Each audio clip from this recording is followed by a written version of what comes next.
Shalom, pemirsa Mimbar Kristen di Dijen Bimas Kristen, saudara umat Kristen dimanapun saudara berada. Berjumpa dengan kami kembali Mimbar Kristen edisi hari Minggu tanggal 28 Juni tahun 2020. Kami berharap kita semua dalam kondisi sehat selalu. Dan di tengah-tengah Gereja Toraja Jemaat Depok, kami ingin melayani saudara-saudara dalam Mimbar Kristen saat ini. Saksikan dan ikutilah.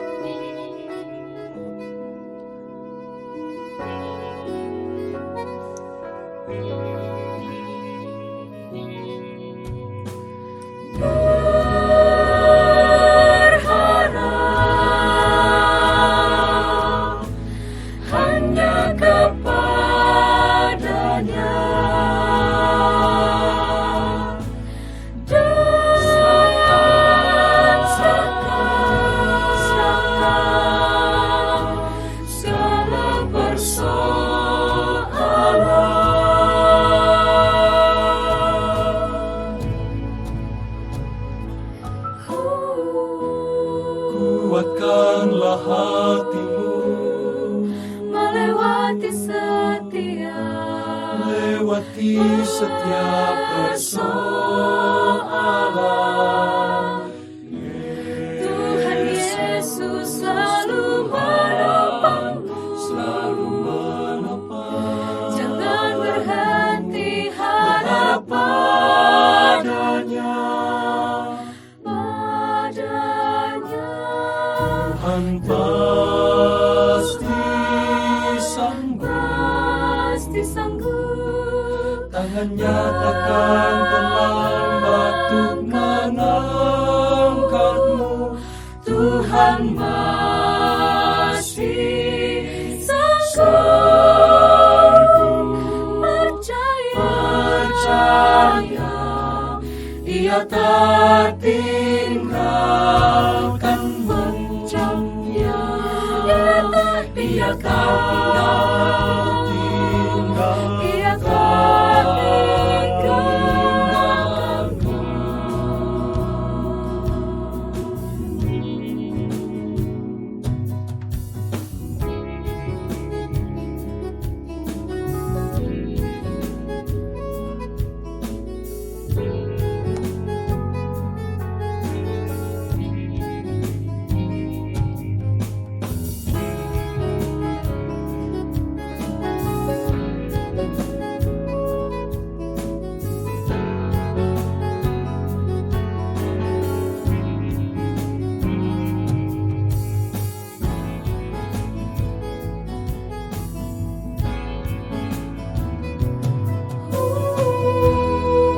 Kuatkanlah hatimu melewati setiap persoalan. Tuhan Yesus selalu menopangmu, jangan berhenti harap padanya.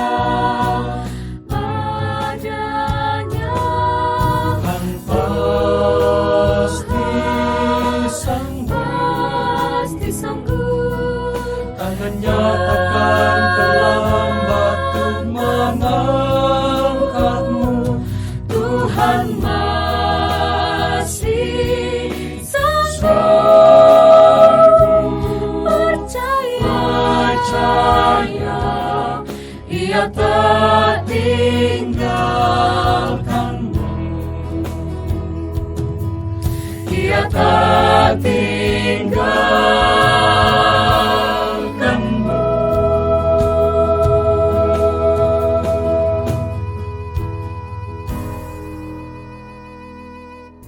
Pemirsa Mimbar Kristen Bimas Kristen Kementerian Agama Republik Indonesia yang terkasih dalam Tuhan.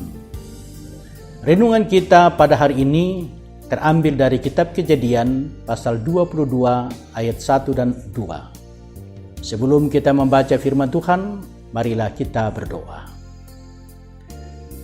Ya Tuhan Bapa kami dalam surga, kami mengucap syukur kepadamu senantiasa atas kehidupan yang Tuhan berikan dan pemeliharaan Tuhan, serta kehadiran Tuhan dalam seluruh kehidupan kami. Saat ini kami akan membaca firman-Mu. Kami berdoa, ya Roh Kudus terangilah hati dan pikiran kami, supaya firman-Mu yang akan diberitakan ini boleh mengambil tempat dalam hati kami masing-masing. Dalam nama Tuhan Yesus, kami berdoa. Amin. Saudara-saudara pemirsa yang terkasih dalam Tuhan, Kitab Kejadian pasal 22 ayat 1 dan ayatnya yang kedua akan saya bacakan dan akan menjadi renungan kita dalam waktu yang singkat ini. Setelah semuanya itu Allah mencoba Abraham. Ia berfirman kepadanya, Abraham. Lalu sahutnya, ya Tuhan. Firman-Nya, ambillah anakmu yang tunggal itu, yang engkau kasihi, yakni Ishak. Pergilah ke tanah Moria dan persembahkanlah dia di sana sebagai korban bakaran pada salah satu gunung yang akan kukatakan kepadamu. Demikian firman Tuhan. Saudara-saudara yang terkasih dalam Tuhan, Tuhan berbicara kepada Abraham, Abraham, ambillah anakmu, Ishak, persembahkanlah sebagai korban bakaran. Kalau saja Tuhan mengatakan Abraham, berikanlah anak domba tambun dan persembahkanlah sebagai korban bakaran, bisa dipahami dan tidak ada kesulitan. Kalaupun Tuhan mengatakan Abraham, serahkanlah sebagian harta kekayaanmu sebagai persembahan korban bakaran, juga tidak akan ada masalah. Harta bisa dicari.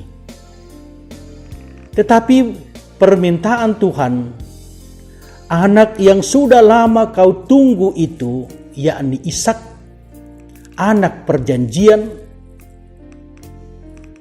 persembahkanlah itu sebagai korban bakaran.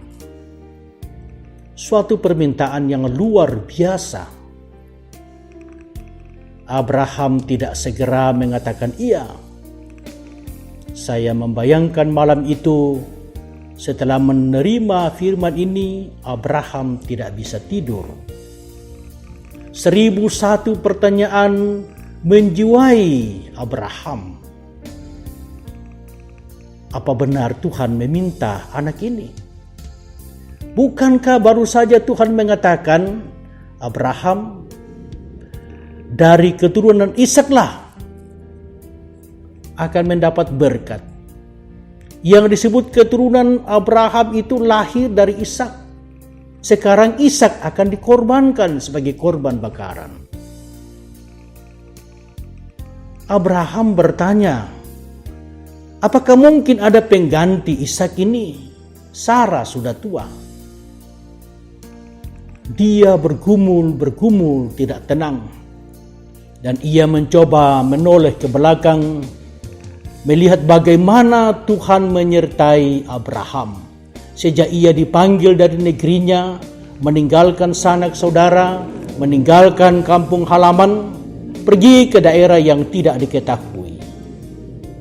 Dan Abraham tunduk.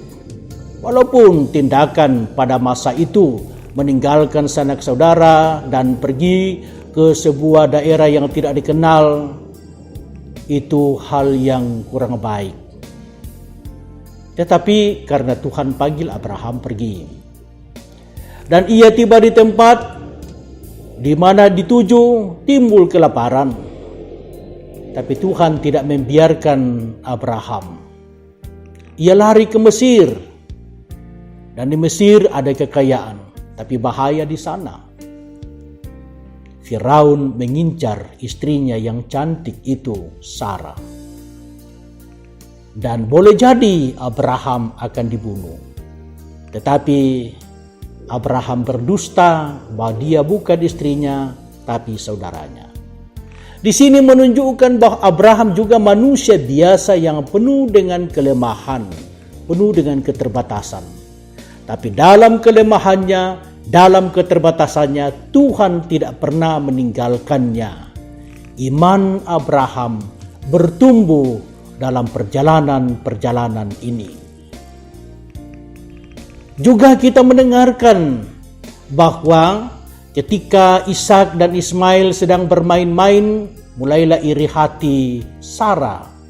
Jangan-jangan Ismail akan menjadi pewaris dari Abraham, dan Sarah mengusir Hagar bersama dengan Ismail, menyebalkan hati Abraham. Bagaimana mungkin Ismail darah dagingnya akan diusir dari rumah? Tapi Tuhan mengatakan, turuti apa yang dikatakan Sarah, karena dari keturunan Ishaklah yang akan disebut keturunanmu. Dan sekarang Tuhan mengatakan Ishak persembahkan sebagai korban bakaran. Luar biasa. Apa Tuhan gak salah ini? Bagaimana mungkin keturunan akan lahir dari Ishak, tapi Ishak akan dikorbankan? Tapi pengalaman-pengalaman itu menunjukkan bahwa banyak hal-hal yang tidak bisa dimengerti secara akal, tapi diterima secara iman, pada akhirnya memperlihatkan rencana Tuhan yang indah. Dan itu membuat Abraham mengambil keputusan dengan berat hati sekalipun, tapi dalam ketulusan ia bersedia mempersembahkan Ishak sebagai korban bakaran. Ya, jadilah besok paginya itu Abraham mulai berjalan, suatu perjalanan yang menegangkan, suatu perjalanan yang penuh dengan pertanyaan-pertanyaan. Ketika menjelang gunung yang Tuhan tunjukkan, maka berdualah Abraham dengan Ishak menuju ke gunung itu. Ishak membawa kayu bakar, Abraham membawa pisau dan api. Benarkah Ishak anak kesayangan akan mati di tangan sang ayah? Kalau saja ia berpikir biasa-biasa, mungkin dia akan pulang. Tapi iman penyerahan diri kepada Tuhan mengatakan, dalam perjalanan yang menyedihkan ini Tuhan tidak merancang hal-hal yang buruk, dan karena itu ia bertekad berjalan bersama. Saudara-saudara yang terkasih dalam Tuhan, saya mengingat peristiwa seorang akrobat terkenal pada abad ke-19, Charles Blondin di Amerika. Pada waktu itu ia akan menyeberangi sungai Niagara, dan ia memasang tali dan berjalan di atas tali. Ribuan orang Amerika dan Kanada menyaksikan perjalanan di atas tali, dan bolak-balik di atas tali. Kadang-kadang ia membawa beban yang berat, ia membawa gerobak dengan beban yang berat, dan pernah di tengah-tengah sungai itu ia membuat atraksi dengan membuat telur dadar. Ia memotret dan orang tepuk tangan. Tiba di pantai dan Blondin mengatakan, apakah Anda yakin, percaya bahwa saya bisa menggendong seseorang menyeberang? Dan orang mengatakan, kami percaya. Lalu Blondin mengatakan, ayo, siapa mau saya gendong? Tidak ada yang mau. Anda percaya bahwa saya bisa bawa orang ke sana? Kami percaya. Mari kita sama-sama. Enggak mau. Tidak ada yang mau. Akhirnya seorang anak kecil mengatakan, saya mau.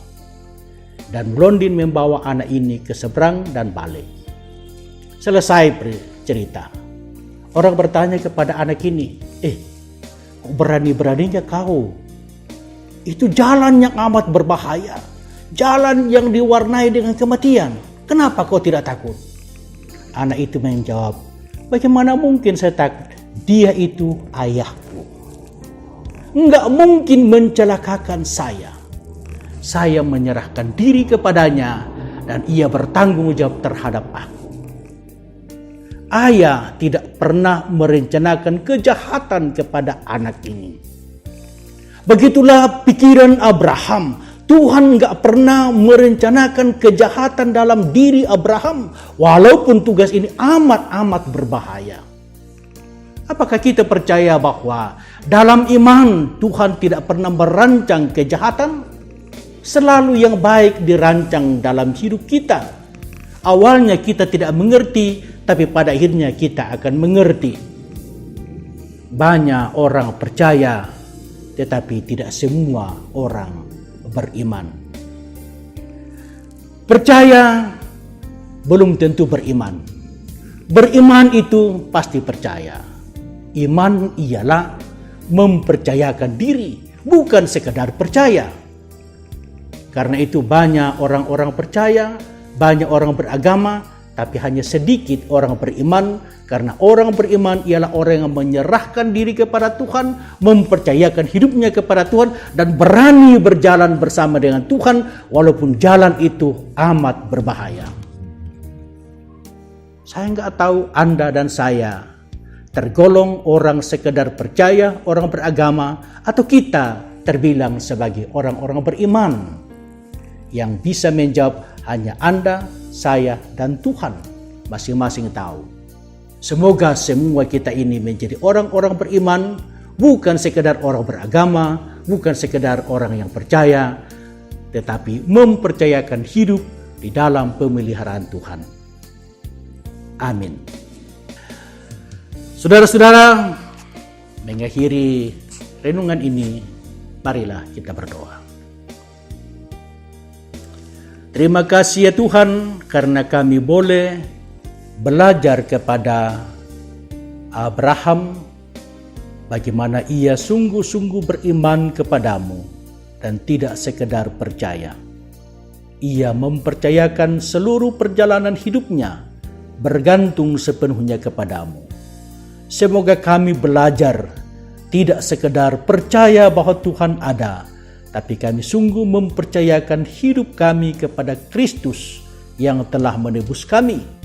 Kami mungkin berjalan dalam banyak kesulitan, tantangan, ancaman, tapi bersama dengan Kristus tidak akan pernah kami direncanakan dalam bahaya, malapetaka, tapi pada akhirnya hal-hal yang indah yang Tuhan rancangkan akan kami alami. Terima kasih atas firman yang kami dengarkan pada saat ini. Kami berdoa ya Tuhan, berkatilah bangsa kami, berkatilah pemerintah kami, Bapak Presiden dan Wakil Presiden, para menteri. Berkatilah ya Tuhan Menteri Agama dan Wakil Menteri Agama, Dirjen Bimas Kristen.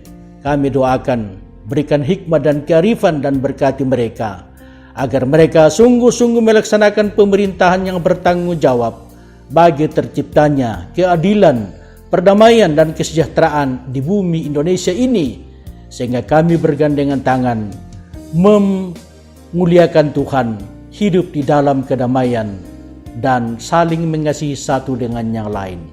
Terima kasih ya Tuhan, kami percaya Engkau mendengarkan doa kami dalam nama Yesus Kristus.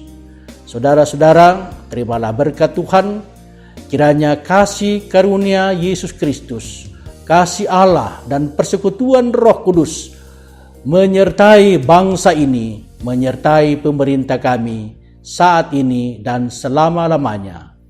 Amin.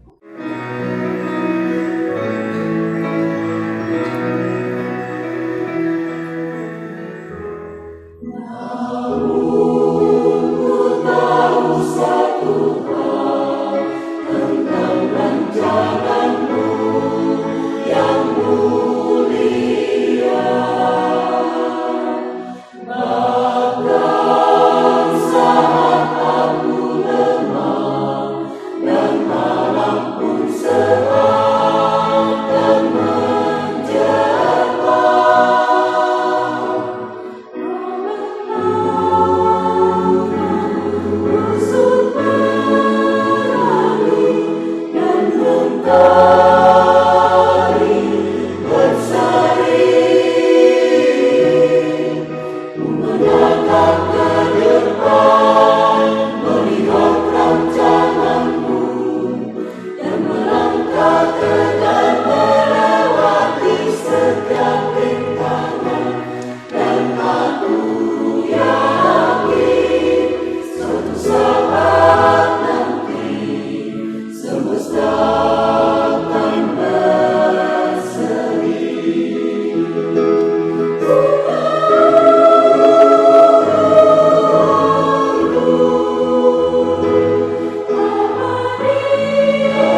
ini 2020 ini telah selesai kita ikuti.